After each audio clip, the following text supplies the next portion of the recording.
Some houses are built in places where no one would ever imagine people could live.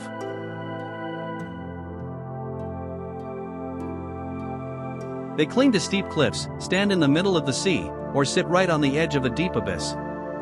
One small mistake could cost someone their life. The craziest part is that people still chose to build their homes in these dangerous places.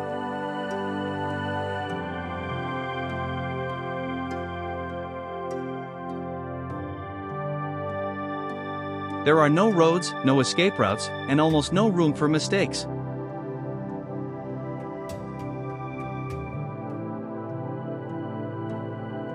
These are some of the most unbelievable houses ever built, where architecture, boldness, and the instinct to survive push beyond every limit of logic.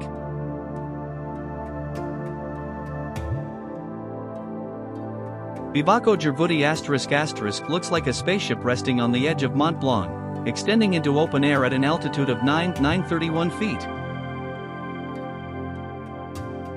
This tube-shaped shelter is attached to a narrow rock outcrop, with nearly half of its capsule hanging over the deep abyss above the Freibuds Glacier. Its bright red and white colors help tired climbers spot it from far away through thick fog and heavy snowstorms. But this same location also exposes the shelter to powerful winds, freezing temperatures, and the danger of avalanches around Mont Blanc. Inside, it provides warmth and protection for up to 12 climbers at the same time. When snowstorms cover the mountain, every life inside depends on this small capsule. With no foundation and no walkway, Skylodge Adventure Suites is anchored directly into the cliff, turning every night's sleep into a thrilling experience above a bottomless abyss.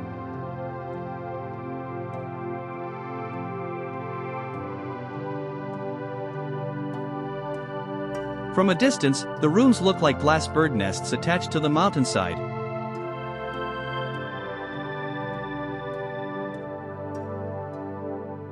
About 1,312 feet above the valley floor.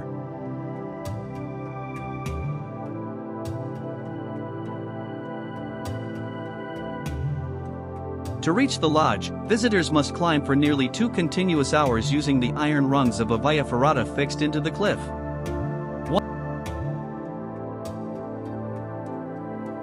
Once inside the capsule, you are almost completely surrounded by open sky, with only rock, wind, and a deep drop on every side.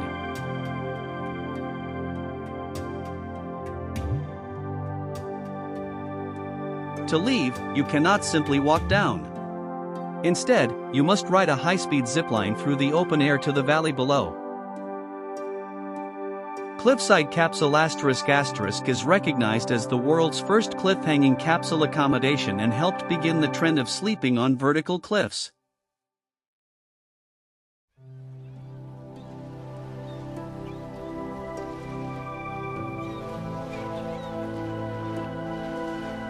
Unlike homes built on solid ground, many Baha'u'llah families build their entire lives above the sea. Their wooden and metal homes stand on long poles driven into the seabed and are connected by narrow walkways and small boats. Beneath the floors, there is no land, no road, and no garden, only seawater rising and falling with the tides. When strong winds arrive, the houses can shake while salt slowly damages the wood and weakens the joints.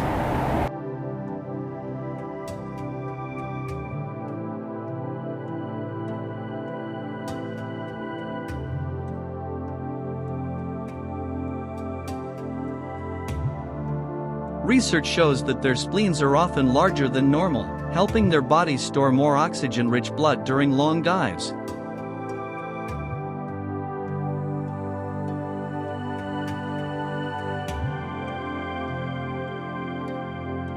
Shinia's High Cliff convenience store is considered the most dangerous store in the world.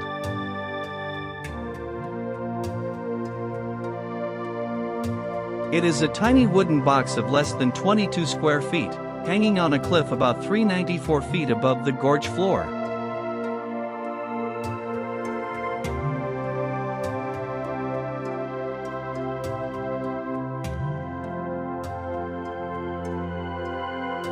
Beneath it, there is no support at all except a deep empty drop, making the small structure look as if it is floating in the sky. In this place, The idea of safety almost completely disappears. Around it are huge red sandstone cliffs of the Dongsha landforms, with steep rocky slopes and almost no trees for protection.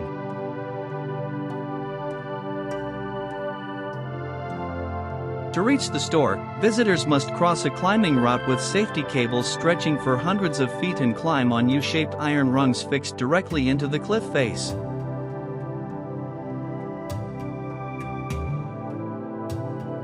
The workers inside must wear safety harnesses, follow the mountain via ferrata, and carefully move along the edge of the abyss before squeezing into the tiny wooden store.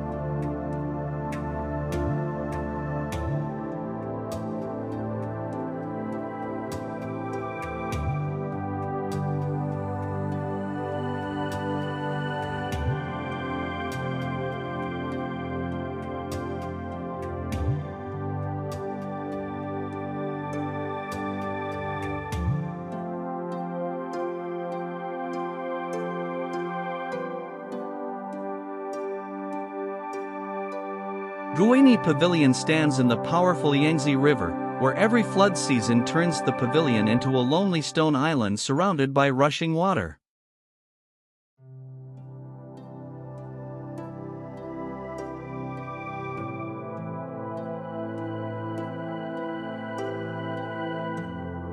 During high water, it looks like a stone submarine standing alone against the force of the river.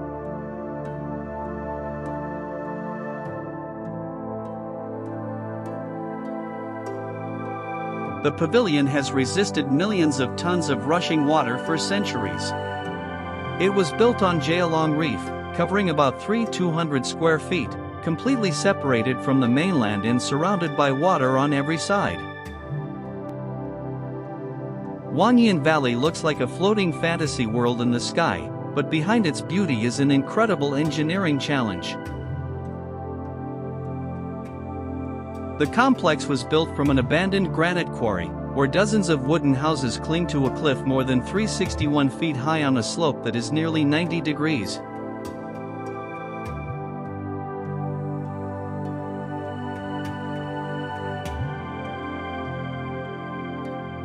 Building even a small hut on such a cliff would be difficult, yet here, 2- and 3-story buildings extend outward into open air.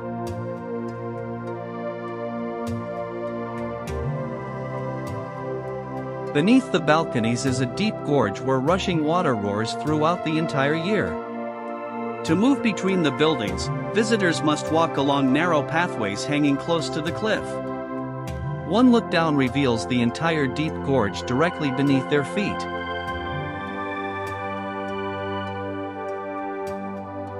Known as the loneliest house in the world, the Elot Hunting Lodge is the only building on a remote island in the North Atlantic. To reach it, visitors must leave their boat in rough water and climb a steep cliff using ropes because the island has no harbor or permanent access route.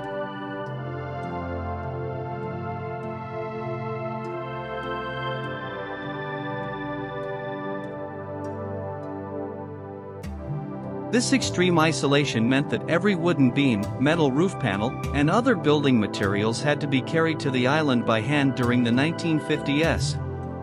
With no trees to block the wind, the lodge faces Iceland's powerful storms and heavy snowfall throughout the year.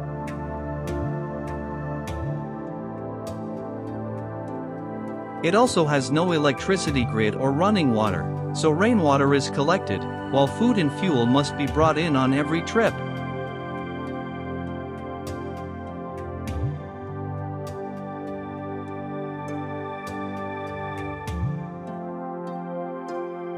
Catskei Pillar is one of the world's most isolated and dangerous places, with a small church and hermitage standing on top of a limestone pillar about 130 feet high.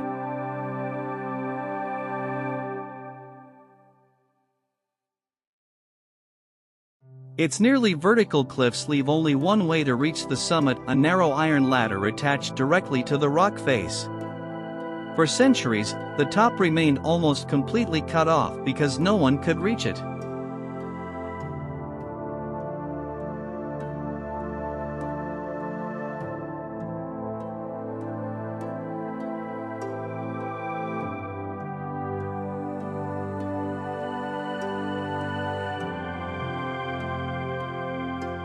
It was not until 1944 that climbers finally reached the summit and discovered the remains of a monk along with the foundations of an ancient chapel.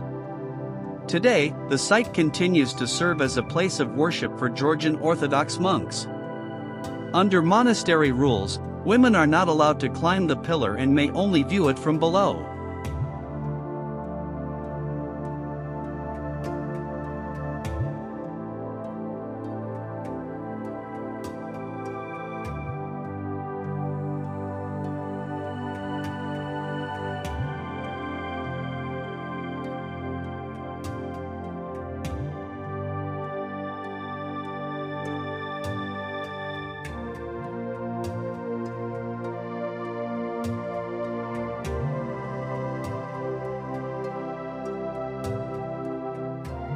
The Meteora monasteries seem to defy gravity, standing on giant sandstone pillars in the middle of the valley. The entire complex is built on steep rock peaks rising to about 1,300 feet.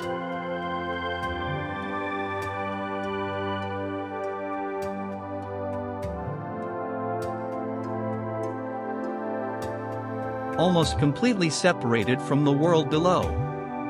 Most of these stone pillars have smooth, bare surfaces where almost no plants or living creatures can survive on the steep slopes.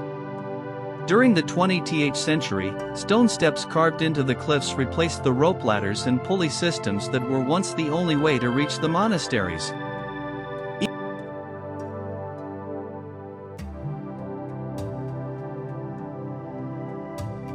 Even so, people built and maintained as many as 24 active monasteries on these isolated rock peaks. Through centuries of history and war, the 6 remaining monasteries continue to serve as homes for Orthodox monks and nuns while also welcoming visitors.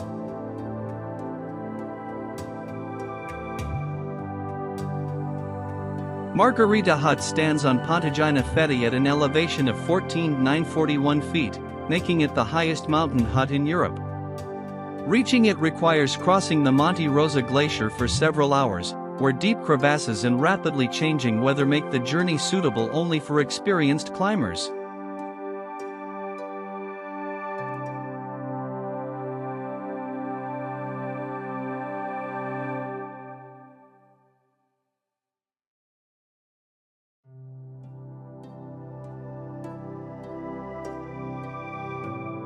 At this altitude, the air contains much less oxygen than at sea level, making it difficult for many visitors to adjust during their first few hours at the hut. Water comes from melted snow and ice, while electricity is supplied mainly by support power systems that keep the refuge operating in these extreme conditions.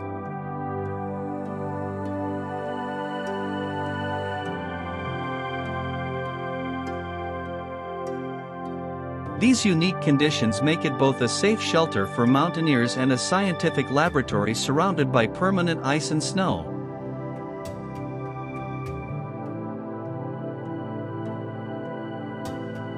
Ganlu Rock Temple is hidden deep inside a crack in the cliff.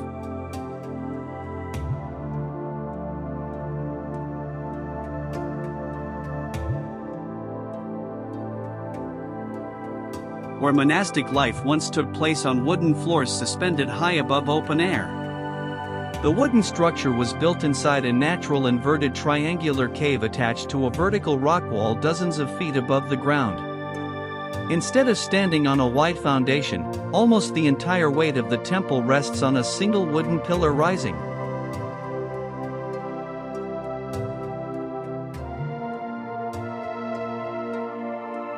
About 98 feet from the ground.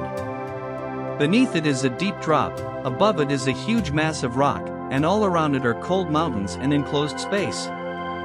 For centuries, this dangerous place was home to monks who wanted to withdraw from the secular world. Today, visitors can reach the temple only by walking along elevated wooden walkways attached high above the ground. In the middle of the vast Lake Victoria, Mingo rises from the water like a rocky mass covered with roofs made from corrugated iron and old steel.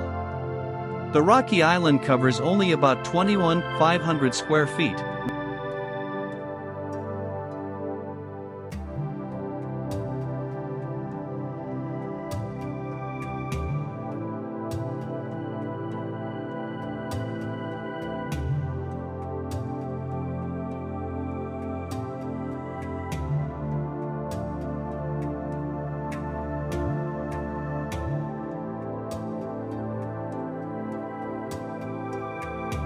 roughly half the size of a soccer field, yet hundreds of people live and work there.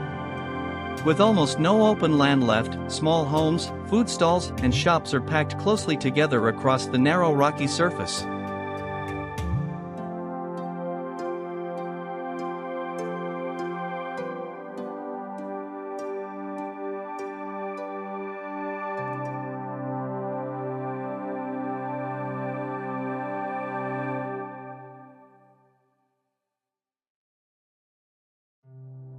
Life on the island depends almost entirely on fishing, especially the valuable Nile perch found in the surrounding waters.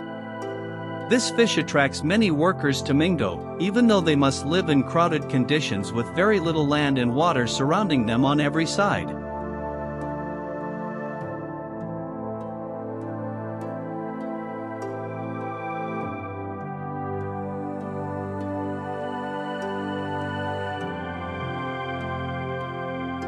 Known as the narrowest city in the world, Yanjin is squeezed between two steep cliff walls along the rushing Guan River. From above, rows of high-rise buildings stretch tightly along an unbelievably narrow strip of land.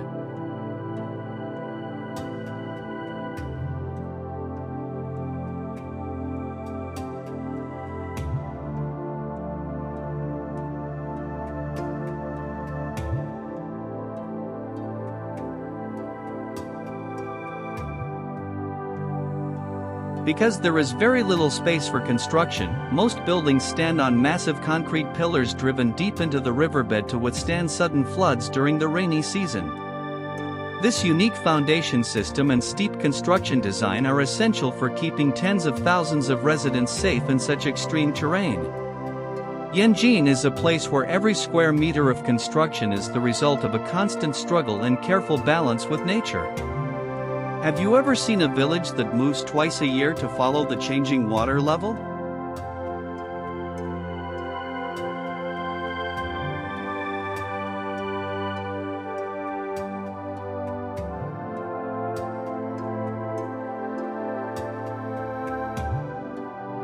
That is Chom Kanis on Cambodia's Tonle.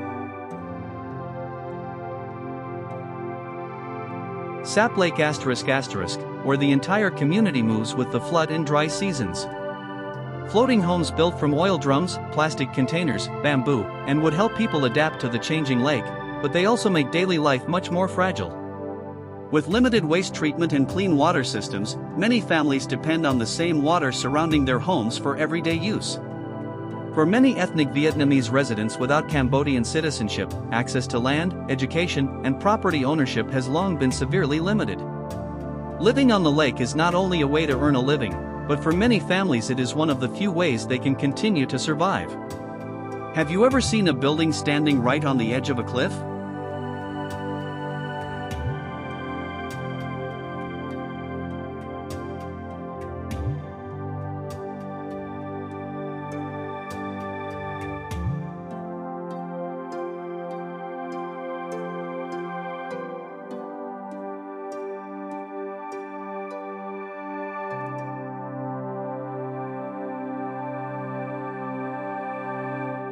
Welcome to Phugtal Monastery.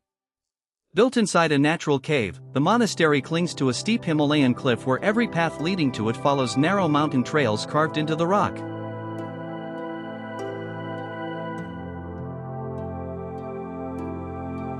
Most of the monastery was built using traditional mud, stone, and timber, allowing it to withstand powerful winds, heavy snowfall, and the harsh conditions of the high mountains. Around 70 monks live here, crossing narrow passageways and exposed walkways every day while remaining isolated from the outside world. Every winter, heavy snow blocks the mountain paths for months, completely cutting off Phugtal Monastery from the outside world. This makes it one of the most isolated communities in the Himalayas. Santuario Madonna della Corona was not simply built on a mountain but anchored directly into a sheer cliff in northern Italy.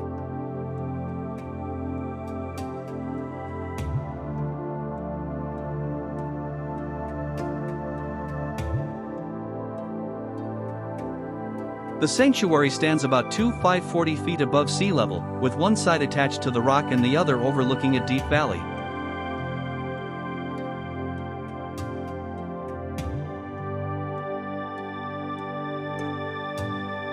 For centuries, pilgrims could reach it only by following narrow paths carved into the mountainside before the modern access route was built. Its breathtaking location kept the sanctuary isolated for generations and made it one of Europe's most spectacular cliffside churches. From the front terrace, the steep drop below makes the line between the building and the cliff almost disappear.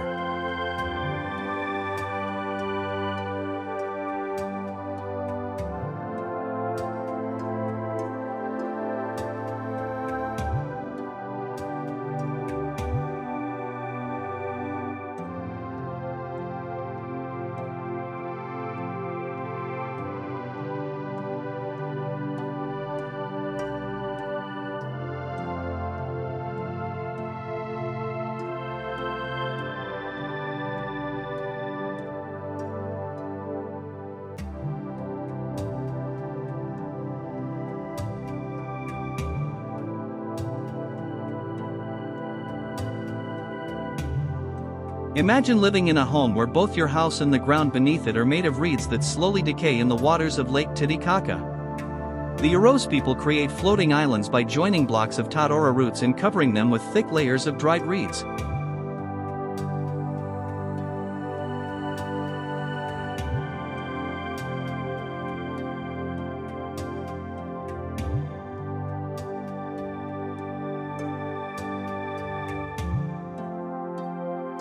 Each island is secured with ropes and wooden stakes fixed into the lake bed, but it can still be moved when necessary. This ability to float and move once helped the community stay safe from dangers on the mainland. However, the lower reed layers constantly rot, forcing residents to add fresh reeds regularly. Keeping one of these islands alive is not a one-time construction project but a lifelong task that must be repeated again and again. In the old town of Bonifacio, living on a cliff nearly 330 feet above the sea is not considered dangerous but simply a part of everyday life.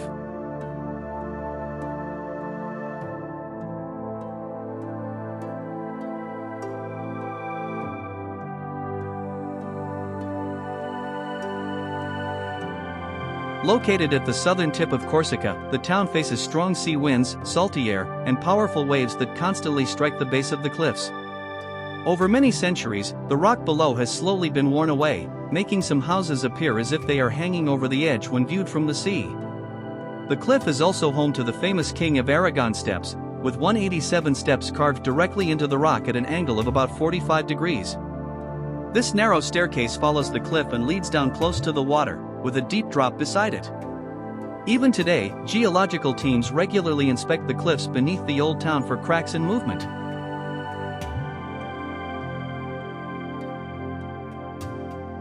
True to its name, Just Room Enough Island has only enough space for one house, one tree, and a few small shrubs.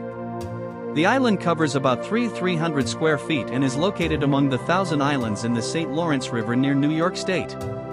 In the 1950s the Sizeland family bought the island and built a small cottage as a private vacation retreat.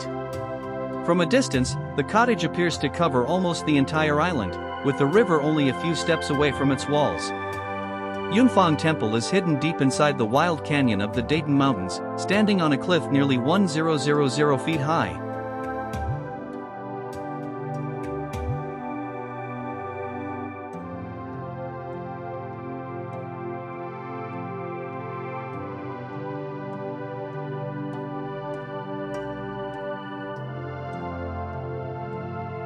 The temple was built on several levels, carefully fitted into natural caves and cracks along the steep rock wall. The only way to reach it is by a narrow footpath carved directly into the mountain, with some sections only about 2 handspans wide and no protective railings along the cliff edge. Surrounded by a deep valley and complete silence, Yunfang Temple has stood for 16 centuries, like a lonely sanctuary suspended between the earth and the sky. Perched on the 130-foot Aurora cliff above the Black Sea, Swallow's Nest looks like a fairy tale castle standing right beside a deep abyss. Built in the Neo-Gothic style, its pointed towers and balconies extend beyond the rock. The Kororai homeland is one of the most isolated regions in Papua, famous for its tree houses built as high as 130 feet above the ground. Vast swamps and dense rainforests kept this community largely separated from the outside world until the 1970s.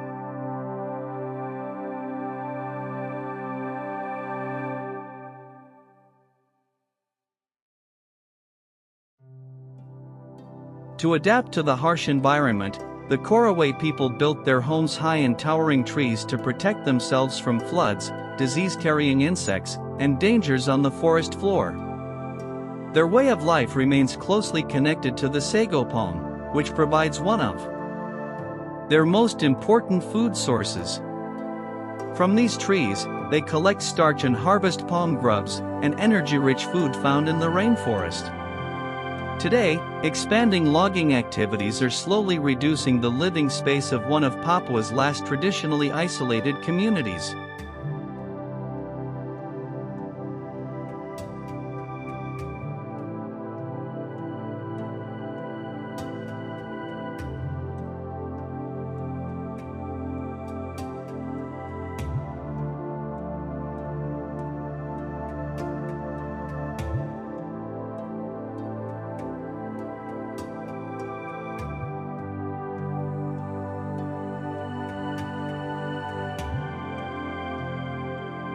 If any lighthouse seems to defy gravity, Drangr Lighthouse in Iceland is one of the most remarkable examples. This red roof lighthouse stands on top of an isolated basalt sea stack rising straight out of the cold, windy ocean. In 1939, before helicopters were used for construction, transporting building materials to the top of the rock was an extremely dangerous task.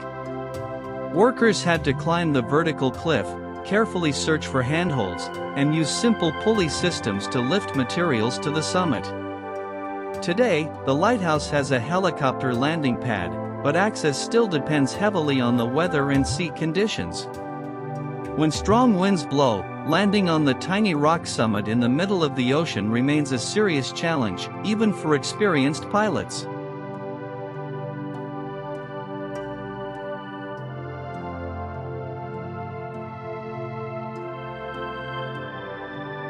Vidic stands at the westernmost point of France, alone on a rocky outcrop in the Atlantic Ocean. From the very beginning, it was designed to operate without resident keepers because heavy seas and sharp reefs made regular access and long-term living almost impossible. These harsh conditions stretched its construction over 24 years, from 1912 to 1936. During some years, the rough seas were so severe that an entire building season achieved only a very small amount of progress. After the lighthouse entered service, workers and supplies reached the tower by cableway because boats could not safely come alongside. After the lighthouse entered service, workers and supplies reached the tower by cableway because boats could not safely come alongside. Later, a helicopter landing platform was added, making maintenance much safer and more efficient.